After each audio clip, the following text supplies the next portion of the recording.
नमस्कार दोस्तों, स्वागत है आप सभी का आपके प्यारे YouTube channel nursing with Nitin में। तो जी हाँ दोस्तों, आप सभी को जैसा कि पता है कि हमारे तरफ से जो है आप सभी को आगामी जो एग्ज़ाम से सीएचओ एग्ज़ाम्स और staff nurse exam Rajasthan, MP, UP और बिहार सीएचओ की तैयारी कराई जा रही है।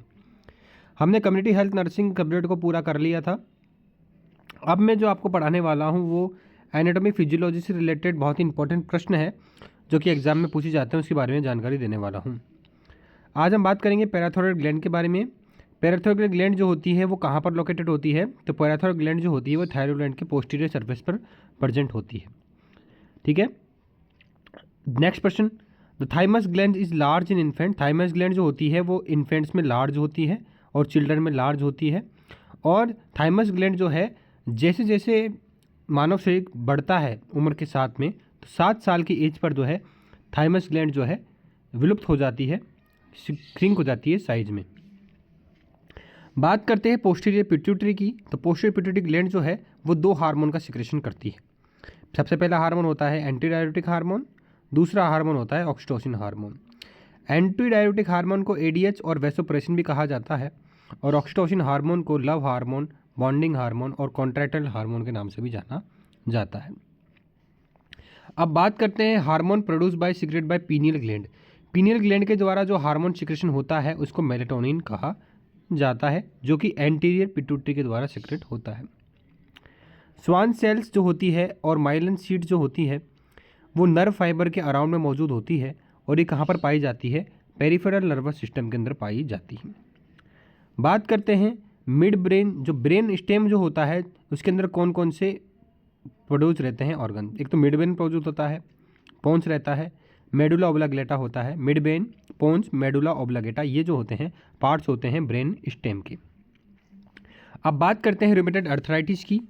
रूमेटॉइड अर्थराइटिस जो है एक प्रकार का ऑटोइम्यून डिजीज होता है।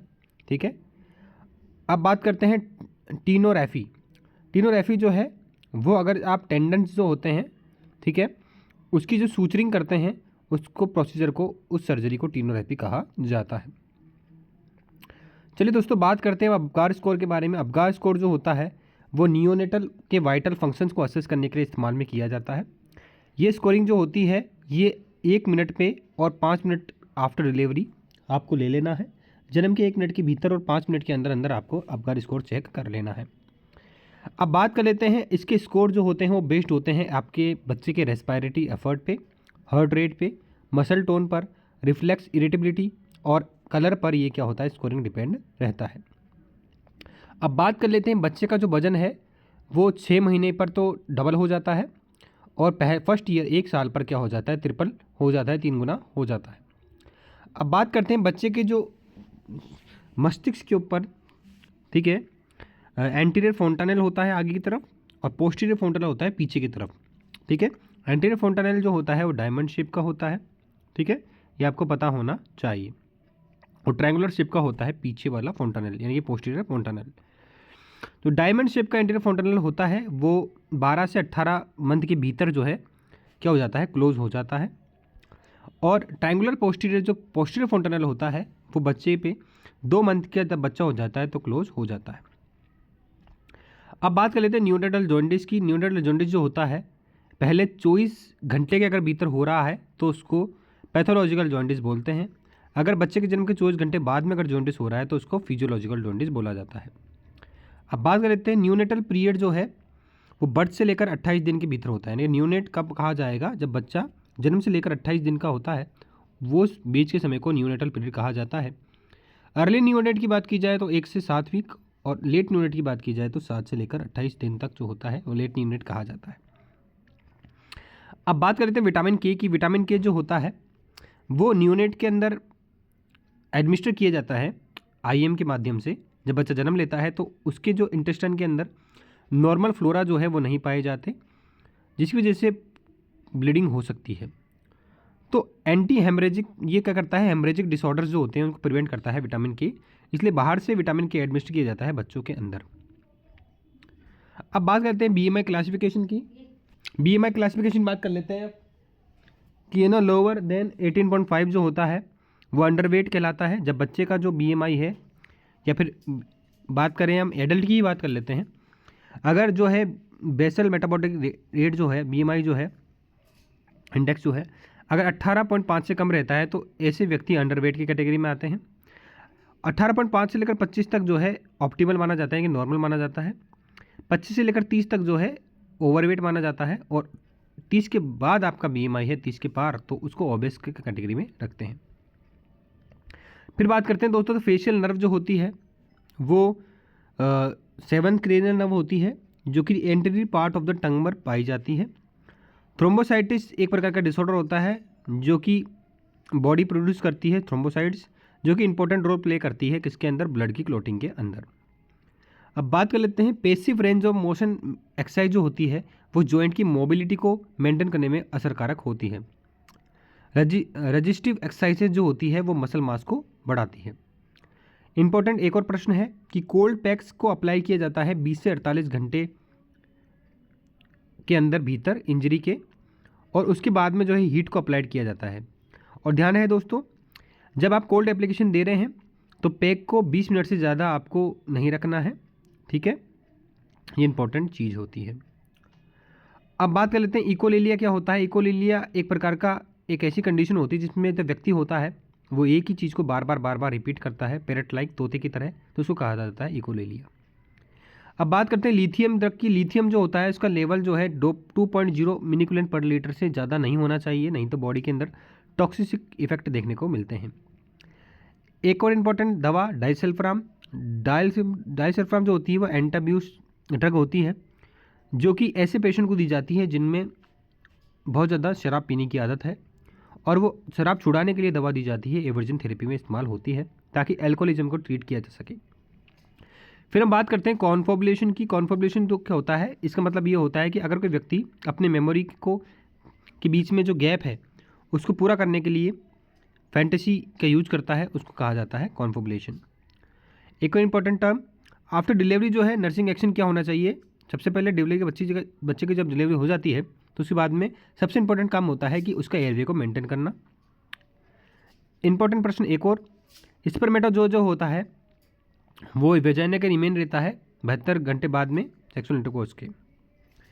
अब बात करते हैं अकॉर्डिंग टू कुल्बर रोज थ्योरी के अनुसार 5 स्टेजेस होती है डाइंग की। सबसे पहले आता है डिनाइल, दूसरा आता है एंगर, तीसरा आता है बार्गेनिंग, फिर आता है डिप्रेशन, फिर आता है एक्सेप्टेंस।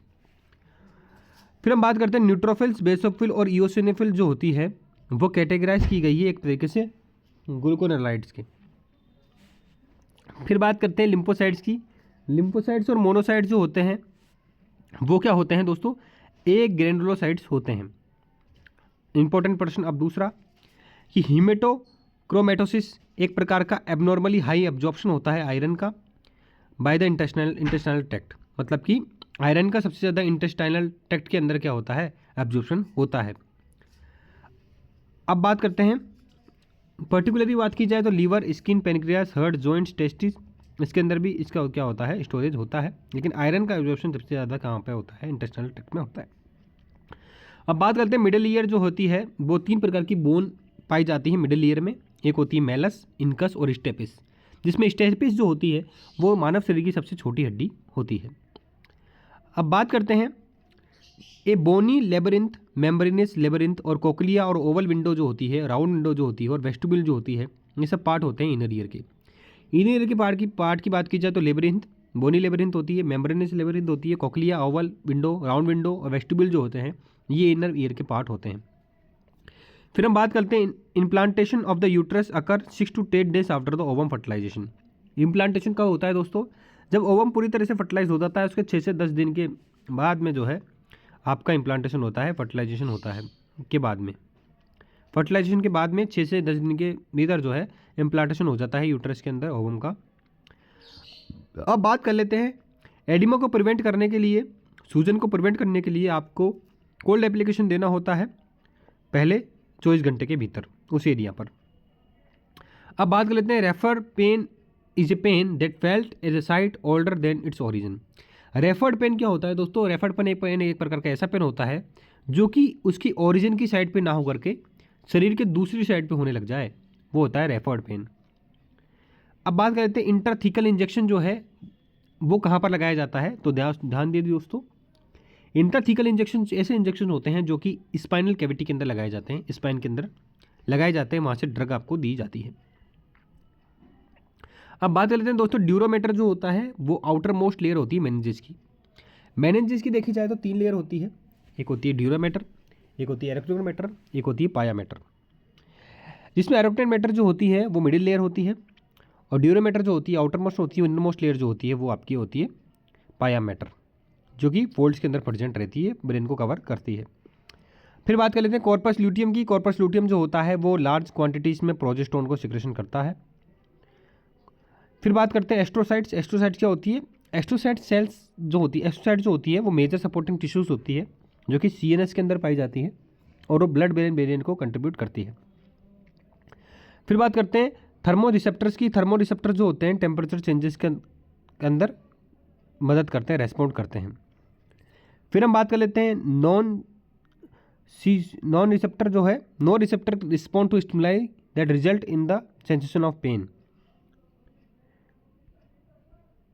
फिर बात करते हैं दोस्तों वाइट ऑफ द आइट। आंखों के अंदर जो वाइट कलर का पार्ट होता है उसको क्या कहा जाता है, स्क्लेरा कहा जाता है।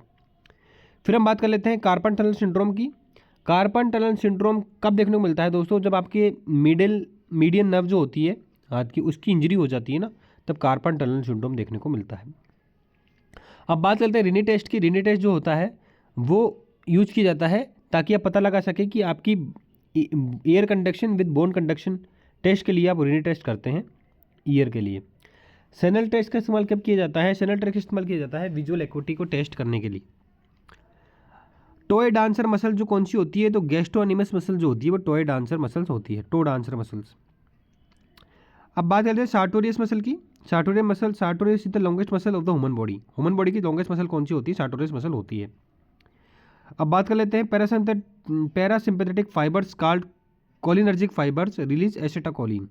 जो पैरासिम्पैथेटिक फाइबर्स होते हैं, सिंपैथेटिक पैरासिम्पैथेटिक फाइबर्स आपने सुना होगा, ये एक प्रकार के कोलिनर्जिक फाइबर्स होते हैं जो कि एसिटाइलकोलिन का सिक्रेशन करते हैं या रिलीज करते हैं। फिर बात करते हैं दोस्तों सिंपैथेटिक प्रोस्टाग्लैंडिन गैंग्लियोनिक फाइबर्स जो होते हैं वो एड्रेनर्जिक फाइबर्स होते हैं जो कि नॉन एपिनेफ्रिन का सिक्रेशन करते हैं, रिलीज करते हैं। वर्टिको, चक्कर आना, ये सबसे इंपॉर्टेंट कैरेक्टरिस्टिक फीचर्स होता है मेनियर्स डिसीज का।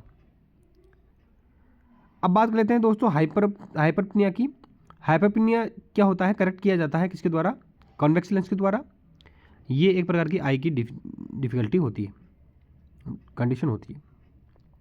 दोस्तों आपका बैलेंस सही है कि नहीं है, इसका बैलेंस और गेट आपका बैलेंस का पता लगाने के लिए एक टेस्ट किया जाता है, रोम्बक टेस्ट, जिसके अंदर व्यक्ति को एक सीधी लाइन पर चलाया जाता है और उसके बैलेंस को देखा जाता है। अब बात कर लेते हैं दोस्तों हाइपोथैलेमस की। हाइपोथैलेमस जो होता है बॉडी की बहुत सारे चीज़ों को कंट्रोल करता है, बॉडी फंक्शंस को कंट्रोल करता है, जैसे कि आपकी हंगर को, आपकी थ्रस्ट को, बॉडी के टेम्परेचर को, हार्मोन के सिक्रेशन को मदद कौन करता है, हाइपोथैलेमस ही कंट्रोल करता है। तो ये थे बहुत सारे प्रश्न दोस्तों जो आप सीधे एग्जाम में पूछे जाते हैं आपसे। अगर आपको इसी प्रकार की वीडियो पसंद आती है तो लाइक कर दीजिएगा वीडियो को, चैनल को सब्सक्राइब जरूर कर दीजिएगा, और टेलीग्राम चैनल पर जाकर हमको फॉलो जो कर लीजिएगा, लिंक है डिस्क्रिप्शन में।